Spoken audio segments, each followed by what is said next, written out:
बिस्मिल्लाहिर्रहमानिर्रहीम, अस्सलाम वालेकुम। क्योंकि मैं शादीशुदा नहीं हूँ और क्योंकि मेरी कोई बीवी नहीं है, तो लिहाजा ये जो खबरें चल रही हैं कि जो इंतखाबात हैं वो 8 फरवरी के बजाय आगे हो सकते हैं, तो जो चीफ जस्टिस ऑफ पाकिस्तान ने ये कहा था कि भाई कोई इस बारे में कयास आराइयाँ, र्यूमर्स और इस किस्म की बातों से इज्तनाब करें कि इंतखाबात आगे पीछे हो सकते हैं। ये पत्थर पर लकीर है, इंतखाबात 8 फरवरी को होने चाहिए और अगर किसी ने इस किस्म की कोई बातें की तो उनके लिए अच्छा नहीं होगा। तो लिहाजा अगर आप इस किस्म की बातें करना चाहते हैं तो आप अपने बेगम से करें, और ये वाली कंडीशन क्योंकि मेरे पे लागू नहीं होती, तो मैं ये कह सकती हूँ कि ये जो र्यूमर्स फैल रहे हैं कि इंतखाबात 8 फरवरी से आगे जाएंगे, तो भैया अगर 8 फरवरी को नहीं होंगे तो कब होंगे? सुनने में आया है कि इस्तेकाम पाकिस्तान पार्टी ने इंतखाबात को 8 फरवरी के बजाय 6 महीने आगे करने का कहा है। अब मुझे नहीं पता उन्होंने किससे कहा है, आपस में बैठ करके बात की है, ड्राइंग रूम में बैठ करके बात की है। जिस टाइम तक ये मैं वीडियो बना रही हूँ अभी तक स्टेटस क्लियर नहीं है, लेकिन एक चीज क्लियर है,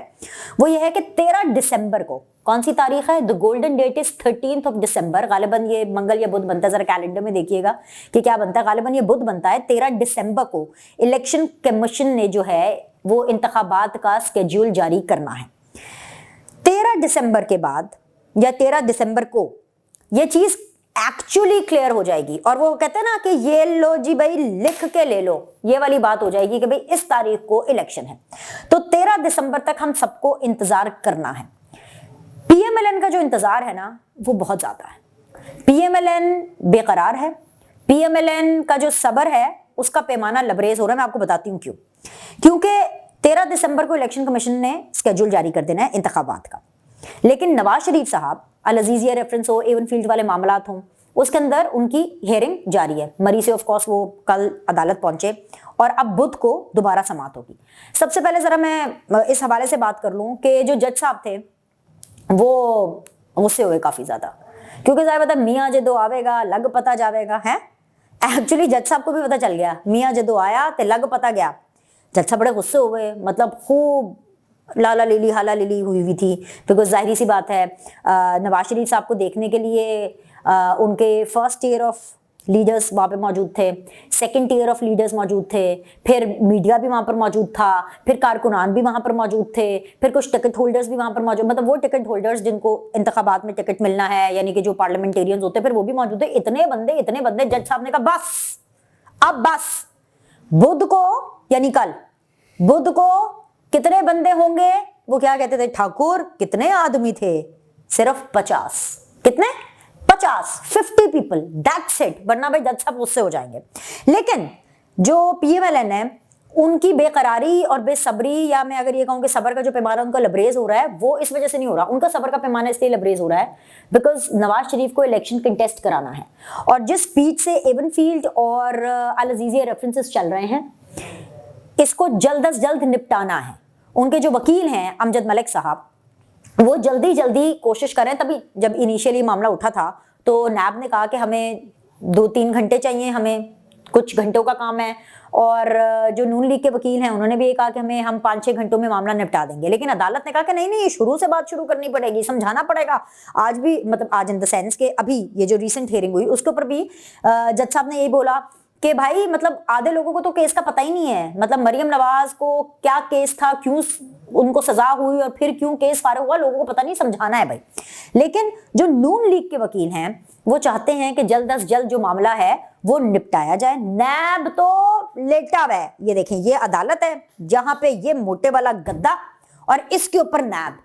यार नवाज शरीफ, कौन नवाज शरीफ? हम नहीं जानते किसी नवाज शरीफ को, क्योंकि ये नए दौर की नैब है। ये नैब नियाजी गठजोड़ वाली नैब नहीं है, ये वो नैब नहीं है जिसने आहत चीमा को भी सुलगाए रखा था। ये दूसरी नैब है, ये वो वाली नैब है जिसने आहत चीमा को भी लिख करके दे दिया, सादिक और अमीन, ये लो जी। ठीक है, मैं तो कहती हूँ, हाँ सच, मुझे आहत चीमा से याद आया। आहत चीमा साहब, अगर आप तक मेरी आवाज जा रही है ना, आप पिछले वाले नैब अफसरान को सू कर दें। आप डेफेमेशन का केस, हत्या के इज्जत का केस किसी वकील शकील से पूछ लें, मैं वकील नहीं हूं, आप किसी भी वकील से केस वेस पूछ के ना आप ठोक दें केस। क्योंकि यकीन जानिए, आहत चीमा को टारगेट करके जिस तरीके से पंजाब के हवाले से ब्यूरोक्रेसी को टारगेट किया गया, इसकी बदतरीन मिसाल है। तो ये मुझे एकदम से याद आया। वैसे मैंने टॉपिक करना नहीं था, लेकिन चले बात निकल गई है तो सही बातें कर लेते हैं। अब मामला ये है कि इमरान खान साहब तो 13 दिसंबर तक किसी सूरत भी जब इलेक्शन का स्केड्यूल आएगा इलेक्शन कमीशन की तरफ से तो अपनी नॉमिनेशन फाइल नहीं कर सकते, वो डिस्क्वालीफाइड हैं, जेल ज़दा हैं, अताब में हैं और इबरत का निशान बने में सब कुछ। लेकिन नवाज शरीफ को तो करना है ना, मतलब वो जो सारी चीज़ें हुई वो अंडू कैसे होंगी। नवाज शरीफ इलेक्शन लड़ेंगे, इलेक्शन लड़के जीतेंगे, जीत के नतीजे में उनके पास ये पावर आएगी, उसके बाद नवाज शरीफ डिसाइड करे उनको वज़ारत उज़्मा की कुर्सी पर बैठना है नहीं बैठना, एक दिन के लिए बैठना है, उसके बाद किसी और को हैंड ओवर करना है। ये सब तब होगा जब ये एवनफील्ड अल अजीजिया रेफरेंस ठक ठक ठक करके होंगे। दिन कितने रह गए, दिन रह गए कम, वक्त कम है, मुकाबला सख्त है। तो भाई ये क्लियरेंस चाहिए और ये बड़ा इस वक्त मामला फंसा हुआ है भाई, ये गोट फंसी हुई है। नवाज शरीफ साहब चिल हैं, सबको पता है कि हवा चल निकली है, अल्लाह खैर की खबर ही लाएगा और नवाज शरीफ साहब को बरियत मिलनी है। लेकिन टाइमिंग का होना जो है ना वो बहुत ज्यादा जरूरी है, कि टाइमिंग के साथ बरियत मिले। एनीवेज, साथ मुझे याद आया कि मरियम औरंगजेब साहिबा फिर से साथ थी और मुझे इसलिए याद आया मरियम औरंगजेब का क्योंकि मुझे लगता है कि शायद ATC जो एंटी टेररिस्ट कोर्ट है उनके जज ने भी शायद मरियम औरंगजेब को नवाज शरीफ के साथ साथ चलते देख लिया होगा, या शायद नवाज शरीफ से आगे चलते हुए देख लिया होगा। मैडम आगे चलती हैं, आपको पता है ना, मैडम का मतलब नवाज शरीफ के साथ थोड़ी, और पीछे तो कभी भी नहीं, आगे ही चलती हैं। तो वो मरियम औरंगजेब जो हैं उनको शायद देख लिया और जो ATC के जो जज साहब हैं उनकी सटक गई होगी, तभी तो उन्होंने कहा 9 दिसंबर हथकड़ियां ऐसे गिरफ्तार करके लेकर आए। मतलब ये भी अपने आप में एक अलमिया है। आई नो पॉलिटिकल केसेस है, अच्छा बुरा वक्त चलता रहता है।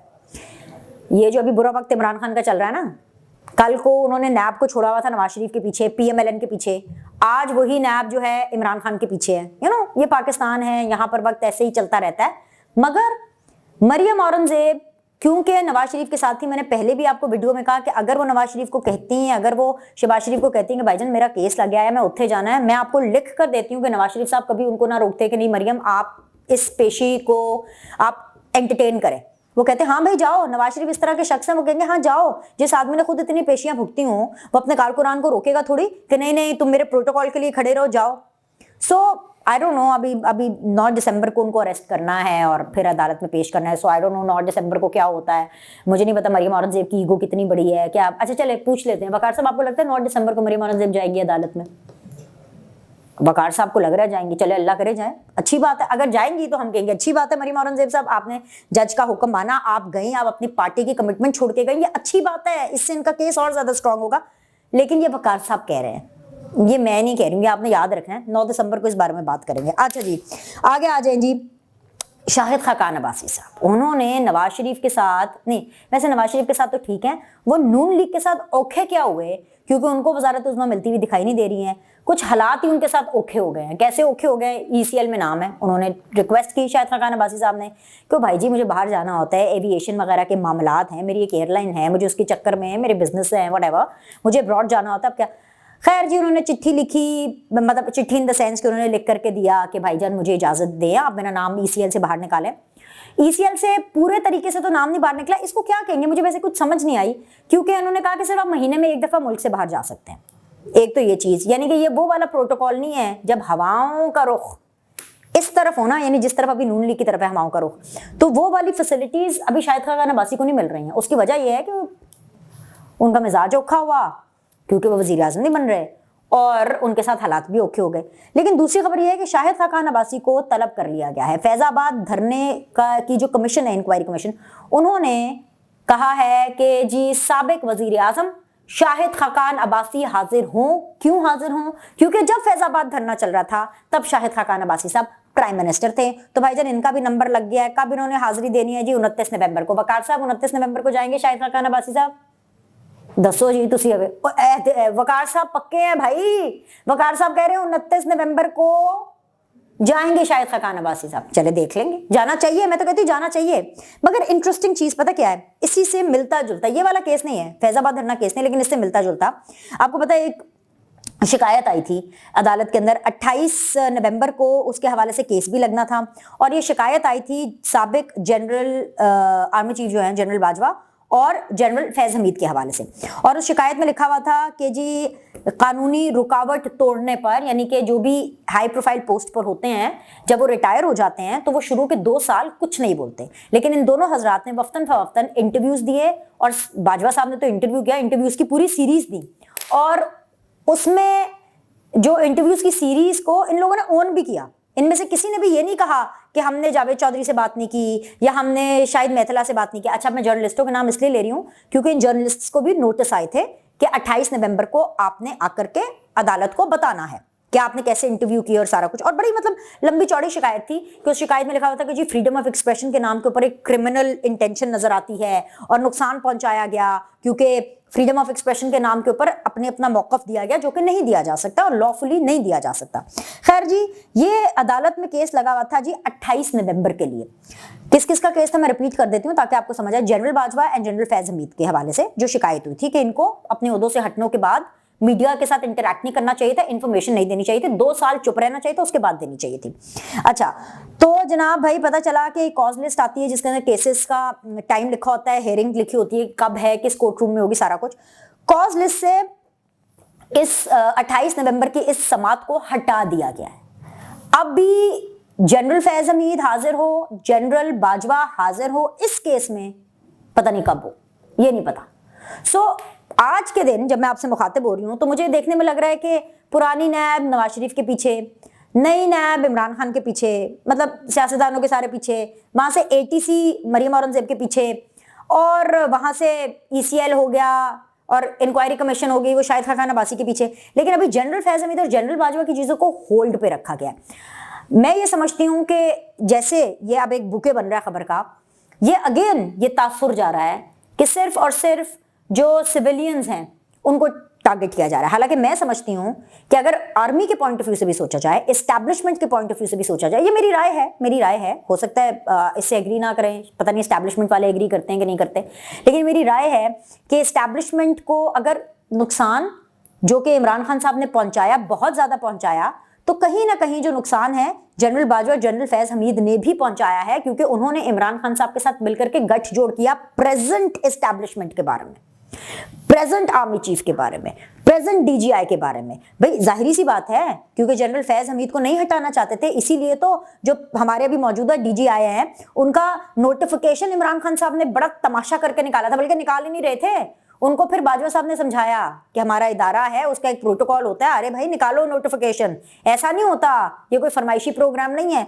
सो जब तक दोबारा इस हवाले से कोई खबर सामने नहीं आती है तब तक जो मैच है ना वो अभी इन्हीं सिविलियन सियासतदानों के बीच में। तो अभी तक के लिए तो इतना ही है, कोई खबर रह तो नहीं गई है, अगर कोई रह गई है तो वो अगली वीडियो में कर लेंगे, मतलब बस अल्लाह ताला जिंदगी दे, बाकी ज़बान तो हमारी चलती रहेगी। अगली वीडियो में मिलते हैं, लाइक करें, सब्सक्राइब करें, आपसे फिर मिलेंगे।